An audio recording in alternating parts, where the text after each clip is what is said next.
दोस्तों तो इस वीडियो में सभी एसएमई आईपीओ के बारे में बात करेंगे। तो आज मार्केट में एक साथ 2 एसएमई आईपीओ ओपन हुए और 2 आईपीओ पहले से ओपन थे। आज एक आईपीओ क्लोज हो चुका है। तो आज फाल्कन कॉन्सेप्ट आईपीओ क्लोज हो चुका है। तो जानेंगे कि इस आईपीओ में आपके अलॉटमेंट चांसेस कितने हैं और आईपीओ आज आखिरी दिन कितना सब्सक्राइब हुआ है। इसके साथ ही बाकी के आईपीओ के सब्सक्रिप्शन फिगर को देखेंगे और जानेंगे कि कल किस आईपीओ में अप्लाई किया जा सकता है। तो चलिए वीडियो को शुरू करते हैं। लेकिन इससे पहले कि मैं वीडियो को शुरू करूं, अगर आप इस चैनल पर पहली बार विजिट कर रहे हैं या फिर आपने चैनल अब तक सब्सक्राइब नहीं किया है तो चैनल को सब्सक्राइब कर लें और वीडियो को भी लाइक कर दें। तो सबसे पहले बात कर लेते हैं फाल्कन कॉन्सेप्ट आईपीओ के बारे में। तो आईपीओ 19 अप्रैल को ओपन हुआ था और ये 23 अप्रैल यानी कि आज क्लोज हो चुका है। आईपीओ में बुकिंग प्राइस 62 रुपीज़ है और 2000 शेयर्स का लॉट है। आईपीओ के साइज को देखें तो आईपीओ 12.09 करोड़ का है और पूरी तरह से ये फ्रेश इशू का आईपीओ है। तो चलिए देखते हैं कि आईपीओ अपने आखिरी दिन कितना सब्सक्राइब हुआ है। फाल्कन कॉन्सेप्ट आईपीओ में आखिरी दिन देखें तो यहाँ पर भी आपको बढ़िया सब्सक्रिप्शन लगते हुए देखने को मिले हैं और आईपीओ अपने आखिरी दिन 71.28 टाइम सब्सक्राइब हुआ है। एच पोर्सन में 93.27 टाइम सब्सक्राइब किया गया है और रिटेल पोर्सन में आईपीओ को 47.17 टाइम सब्सक्राइब किया गया है। तो रिटेलर्स की ओर से आईपीओ में आज 27,324 एप्लीकेशंस लगे हैं। अब इस आईपीओ में अलॉटमेंट चांसेस की बात करें तो रिटेल पोर्सन में आईपीओ 47 गुना से ज़्यादा सब्सक्राइब हुआ है। तो इसका मतलब है कि हर 47-48 एप्लीकेशंस में से किसी एक एप्लीकेशंस को अलॉटमेंट मिलने वाली है। अब इस आईपीओ की अलॉटमेंट 24 अप्रैल यानी कि कल ही होने वाली है। रिफंड डेट 25 अप्रैल रहेगा। क्रेडिट डेट भी 25 अप्रैल होने वाला है और आईपीओ की लिस्टिंग 26 अप्रैल यानी कि फ्राइडे को होने वाली है। तो चलिए देखते हैं कि अलॉटमेंट को कहाँ चेक करना है। फाल्कन कॉन्सेप्ट आईपीओ का official registrar Beetal Financial and Computer Services Private Limited है। तो वीडियो के डिस्क्रिप्शन में मैं आपको इसका लिंक दे दूंगी, यहाँ से जाकर आप आईपीओ के अलॉटमेंट को चेक कर सकते हैं। अब फाल्कन कॉन्सेप्ट आईपीओ के प्रीमियम को देखें तो इसका प्रीमियम 6 रुपये के ऊपर ट्रेड कर रहा है और आईपीओ में 2000 शेयर्स का लॉट है। इसका मतलब है कि आईपीओ से करीब 12,000 रुपये का प्रॉफिट मिल सकता है। इसके प्रीमियम को देखें तो इसका प्रीमियम 9.5% से ऊपर आपको ट्रेड करते हुए देखने को मिल रहा है। तो इसका प्रीमियम भी आपको ठीक ठाक प्राइस के ऊपर देखने को मिल रहा है, हालांकि बहुत अट्रैक्टिव प्राइस के ऊपर भी देखने को नहीं मिल रहा है।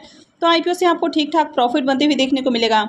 वैसे बहुत ज़्यादा लिस्टिंग गेन मिलने की उम्मीद नहीं है। नेक्स्ट आईपीओ है इन्फोर्स ऑटोटेक का आईपीओ। यह आईपीओ 23 अप्रैल यानी कि आज ही ओपन हुआ है और ये 25 को क्लोज होने वाला है। फेस वैल्यू 10 रुपये पर शेयर है। बुकिंग प्राइस 98 है और आईपीओ में 1200 शेयर्स का लॉट है। आईपीओ के साइज को देखें तो आईपीओ 53.90 करोड़ का है और ये भी पूरी तरह से फ्रेश इशू का आईपीओ है। तो चलिए देखते हैं कि आईपीओ डे 1 में आज कितना सब्सक्राइब हुआ है। तो आईपीओ के डे 1 के सब्सक्रिप्शन को देखें तो पहले दिन ही आईपीओ 21.73 टाइम सब्सक्राइब होते हुए देखने को मिला है। तो इस आईपीओ में ह्यूज डिमांड आपको देखने को मिल रही है। QI20 पोर्सन को देखें तो QI20 पोर्सन भी पहले दिन ही फुली सब्सक्राइब हो गया है और QI20 पोर्सन में आईपीओ को 1.03 टाइम सब्सक्राइब किया गया है। HNICE पोर्सन में आईपीओ को 31.60 टाइम सब्सक्राइब किया गया है और रिटेल पोर्सन में आईपीओ 29.34 टाइम सब्सक्राइब हुआ है। तो हर पोर्सन के अंदर डिमांड आपको देखने को मिली है और खासकर ये HNICE और रिटेलर्स की ओर से पहले दिन ही खूब एप्लीकेशंस लगे हैं। अगर रिटेलर्स की ओर से लगने वाले एप्लीकेशंस को भी देखें तो रिटेलर्स की ओर से पहले दिन ही 55,796 एप्लीकेशंस अब तक लग चुके हैं। अब इन्फोर्स ऑटोटेक आईपीओ के प्रीमियम को भी देखें तो इसका प्रीमियम 100 रुपीज़ के ऊपर ट्रेड कर रहा है। तो प्रीमियम के अंदर शानदार उछाल देखने को मिला है, यानी कि आईपीओ क्लोजिंग से पहले जहां इसका प्रीमियम 60 रुपीज़ के ऊपर ट्रेड कर रहा था, एक दिन पहले 75 रुपीज़ के ऊपर देखने को मिला और अब ये 100 रुपीज़ के ऊपर जा पहुँचा है। आईपीओ में 1200 शेयर्स का लॉट है। इसका मतलब है कि आईपीओ से 1,20,000 रुपये का प्रॉफिट हो सकता है। इसके प्रीमियम को देखें तो इसका प्रीमियम 102% के ऊपर ट्रेड कर रहा है, यानी कि जिस तरह इसके प्रीमियम देखने को मिल रहे हैं तो आईपीओ लिस्टिंग के साथ ही पैसे को डबल कर सकता है। अभी ओवरऑल देखें तो मार्केट भी काफ़ी बुलिश देखने को मिल रहा है।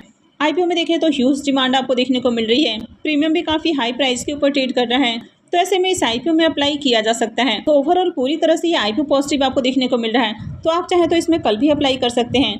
हालांकि ये एसएमई आईपीओ है तो अप्लाई करने से पहले अपने रिस्क रिवॉर्ड को जरूर कैलकुलेट करें और उसके बाद ही कहीं भी इन्वेस्टमेंट करें। नेक्स्ट आईपीओ है वारिया क्रिएशंस का आईपीओ। यह आईपीओ 22 अप्रैल को ओपन हुआ था और ये 25 को क्लोज होने वाला है। फेस वैल्यू 10 रुपये पर शेयर है। बुकिंग प्राइस 150 रुपये है और आईपीओ में 1000 शेयर्स का लॉट है। आईपीओ के साइज को देखें तो आईपीओ 20.10 करोड़ का है और ये भी पूरी तरह से फ्रेश इशू का आईपीओ है। तो चलिए देखते हैं कि आईपीओ आज दूसरे दिन कितना सब्सक्राइब हुआ है। वारिया क्रिएशंस आईपीओ में देखें तो दूसरे दिन भी डिमांड आपको देखने को नहीं मिली है और आईपीओ दूसरे दिन मात्र 1.34 टाइम्स सब्सक्राइब हुआ है। HNIs पोर्शन में आईपीओ को मात्र 20% सब्सक्राइब किया गया है, जबकि रिटेल पोर्शन में आईपीओ 2.48 टाइम्स सब्सक्राइब हुआ है। तो रिटेलर्स की ओर से आईपीओ में अब तक मात्र 1689 एप्लीकेशंस ही लगे हैं, यानी कि ओवरऑल डिमांड इसमें देखने को नहीं मिल रही है। तो कंपनी के बिजनेस की बात करें तो कंपनी ज्वेलरी बिजनेस में देखने को मिलती है, लेकिन यह ज्वेलरी की मैन्युफैक्चरिंग नहीं करती है। ये सिर्फ उनके ट्रेडिंग के बिजनेस में देखने को मिलती है और इनका जो भी ट्रेडिंग है वो होलसेल में देखने को मिलता है। तो कंपनी हाईली कॉम्पिटिटिव सेगमेंट में आपको काम करते हुए देखने को मिल रही है। वैसे कंपनी के फाइनेंशियल को देखें तो कंपनी के फाइनेंशियल अट्रैक्टिव देखने को मिले हैं, लेकिन 2022 तक कंपनी के फाइनेंशियल ज़्यादा अट्रैक्टिव देखने को नहीं मिले थे। 2023 से ही इसके फाइनेंशियल में थोड़ी सी ग्रोथ देखने को मिली है और शानदार जंप इसमें देखने को मिल रही है, यानी कि रेवेन्यू के अंदर शानदार जंप है। कंपनी के प्रॉफिट को भी देखें तो कंपनी के प्रॉफिट भी शानदार उछाल देखने को मिला है। कंपनी के नेटवर्थ और रिजर्व भी बढ़े हैं और कंपनी के ऊपर कर्ज भी देखने को नहीं मिल रहा है। लेकिन इसके ग्रे मार्केट प्रीमियम को देखें तो इसका अब तक ग्रे मार्केट में प्रीमियम देखने को नहीं मिल रहा है और यही रीजन है कि आईपीओ में ज़्यादा सब्सक्रिप्शन भी लगते हुए देखने को नहीं मिल रहे हैं। कंपनी हाईली कॉम्पिटिटिव सेगमेंट में डील करते हुए देखने को मिल रही है और यहाँ पर देखें तो आईपीओ भी काफ़ी ओवर वैल्यूड प्राइस के ऊपर आते हुए देखने को मिला है। तो इसके कारण मार्केट में इसकी ज़्यादा डिमांड अब तक देखने को नहीं मिली है। तो इसमें आपको तब तक अप्लाई नहीं करना है जब तक कि इसकी ग्रे मार्केट के अंदर बढ़िया डिमांड देखने को नहीं मिले। तो फिलहाल इसमें कल भी अप्लाई नहीं करना है। नेक्स्ट आईपीओ है शिवम केमिकल्स का आईपीओ। ये आईपीओ 23 अप्रैल यानी कि आज ही ओपन हुआ है और ये 25 को क्लोज होने वाला है। फेस वैल्यू 10 रुपये पर शेयर है। बुकिंग प्राइस 44 रुपीज़ है और आईपीओ में 3000 शेयर्स का लॉट है।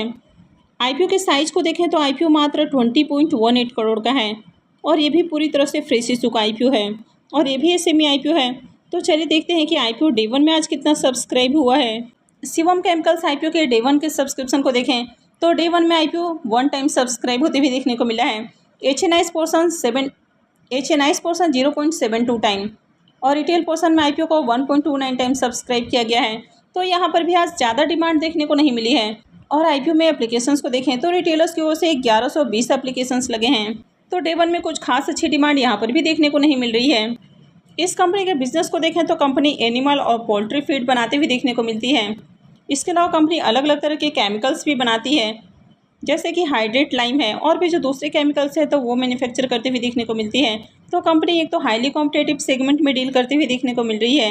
और कंपनी के फाइनेंशियल को भी देखें तो कंपनी के फाइनेंशियल के नाम पर मात्र आपको 2.25 सालों के फाइनेंशियल देखने को मिलते हैं। तो इससे ओवरऑल कंपनी के बारे में आपको ज़्यादा आइडिया नहीं लगता है, लेकिन यहाँ पर जो भी फाइनेंशियल दिए गए हैं तो ये भी ज़्यादा अट्रैक्टिव देखने को नहीं मिल रहा है। कंपनी के एसेट के अंदर जंप है, लेकिन रेवेन्यू के अंदर देखें तो गिरावट देखने को मिल रही है। कंपनी के प्रॉफिट को देखें तो करेंट फाइनेंशियल ईयर में कंपनी के जो प्रॉफिट है वो काफ़ी ज़्यादा डाउन देखने को मिल रहा है। कंपनी के नेटवर्थ आपको बढ़ते हुए देखने को मिले हैं, लेकिन कंपनी के रिजर्व को भी देखें तो ये भी बहुत ज़्यादा डाउन देखने को मिल रहा है, यानी कि रिजर्व भी बहुत ज़्यादा कम हो गया है पिछले साल के मुकाबले। और कंपनी के ऊपर डेट को देखें तो डेट के अंदर आपको तेज़ी देखने को मिल रही है, यानी कि कंपनी का कर्ज आपको बढ़ते हुए देखने को मिल रहा है। तो कंपनी के जो फाइनेंशियल हैं वो भी आपको बढ़िया देखने को नहीं मिल रहा है। और शिवम केमिकल्स के ग्रे मार्केट प्रीमियम को भी देखें तो इसका अब तक ग्रे मार्केट के अंदर प्रीमियम भी देखने को नहीं मिल रहा है। तो एक तो ग्रे मार्केट के अंदर डिमांड आपको देखने को नहीं मिल रही है, कंपनी का बिजनेस ज़्यादा अट्रैक्टिव देखने को नहीं मिल रहा है, कंपनी के फाइनेंशियल भी ज़्यादा अट्रैक्टिव नहीं है, यानी कि फाइनेंशियल बिल्कुल भी बढ़िया देखने को नहीं मिल रहे हैं। कंपनी के ऊपर हेवी डेट आपको देखने को मिल रहा है। तो ऐसे में इस आईपीओ में भी अप्लाई नहीं करना है। ये आईपीओ बहुत ज़्यादा रिस्की है, तो इस आईपीओ को अवॉइड किया जा सकता है। तो आई होप कि आपको जानकारी अच्छी लगी होगी और आपको इस वीडियो से एक आइडिया मिला होगा कि आपको किस आईपीओ में अप्लाई करना है, किस में अप्लाई नहीं करना है। तो अगर आपने वीडियो को अब तक लाइक नहीं किया है तो वीडियो को लाइक कर दें और चैनल को भी सब्सक्राइब करके रखें। और वीडियो को अंत तक देखने के लिए आप सबका बहुत बहुत धन्यवाद।